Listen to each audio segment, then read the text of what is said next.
తెలంగాణ రాష్ట్రం బిక్కనూరు క్షేత్రంలో కొలువైన స్వయంభూ శ్రీ సిద్ధరామేశ్వర స్వామి ఆలయ బ్రహ్మోత్సవాలు ఘనంగా జరుగుతున్నాయి. నిత్య పూజలు, అభిషేకాలు, హోమాలు వంటి వైదిక కార్యక్రమాలు నిర్వహిస్తున్నారు. ఉత్సవ ఆలయ విశేషాలని ప్రధాన అర్చకులు శ్రీ కొడకొండ్ల రామగిరి శర్మ వివరించారు. మీ బీబీసీ ఛానల్ ద్వారా వీక్షించండి.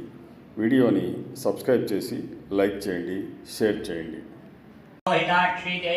लोहिताक्षी देहि ददापयिता मे शुद्धं ज्योतिरहं विरजा विपाप्मा भूयासं स्वाहा विरजानि महाविरजामावाहयामि विभोरसि प्रवाहणो रौद्रेणानिकेन पाहि माः आग्नेऽपि ब्रूहि मामायुषीः विभवायै नमः विभवामावाहयामि अथ रेखादेवताभ्यो नमः।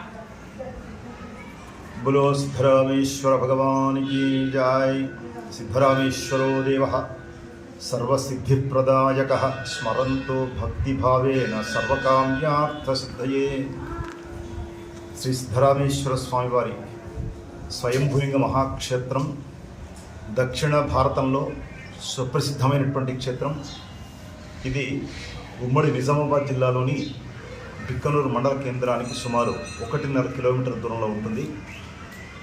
ఈ క్షేత్రం తపస్సంపన్నునైన శ్రీ సిద్ధగిరి రామగిరి అనేటువంటి యోగి పుంగవుల చేత ఈ దేవాలయం ప్రాదుర్భావం చెందింది. ఇక్కడ క్షేత్రేశ్వరుడు స్వయంభూగా వెలిసినటువంటి ఈశ్వరుడు.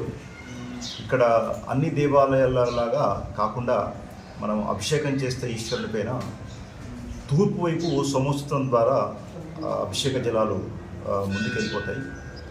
సో ఇక్కడ ప్రతి సంవత్సరం ఫాల్గుణ మాసం కాముని పూర్ణిమ తర్వాత వచ్చే శనివారం నుంచి 5 రోజుల పాటు వార్షిక బ్రహ్మోత్సవాలు స్మార్త వైదిక సంప్రదాయం ప్రకారంగా నిర్వహించడం జరుగుతుంది. ఇందులో భాగంగా శనివారం నిన్నటి నుంచి ప్రారంభమైన ఈ బ్రహ్మోత్సవ కార్యక్రమాలు ఈ నెల 11 బుధవారంతో పరిసమాప్తం అవుతాయి.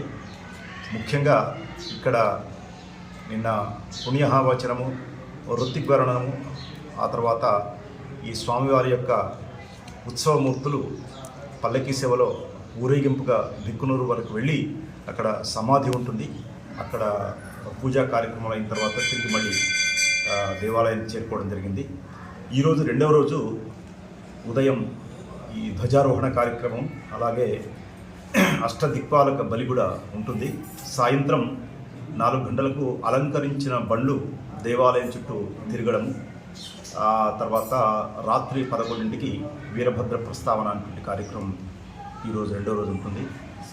ఈ ఉత్సవ కార్యక్రమాల్లో పాల్గొనడానికి వివిధ ప్రాంతాల నుంచి తెలంగాణ కాకుండా ఆంధ్ర, మహారాష్ట్ర, కర్ణాటక రాష్ట్రం నుంచి కూడా భక్తులు విశేషంగా తరలివచ్చి వెళ్తుంటారు.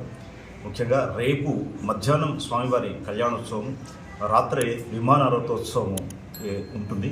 కాబట్టి వివిధ ప్రాంతాలకు చెందిన భక్తులందరూ కూడా ఈ ఉత్సవ కార్యక్రమాలలో పాల్గొని స్వామివారి యొక్క ఆశీస్సులు అందుకోవాలని చెప్పని ఆలయ పక్షాన నేను కొడకొండ్ల రామగిరి శర్మ, ఆలయ వంశపారంపర్య అర్చకులను, శ్రీ సిద్ధరామేశ్వర స్వామి దేవస్థానం, కామారెడ్డి జిల్లా.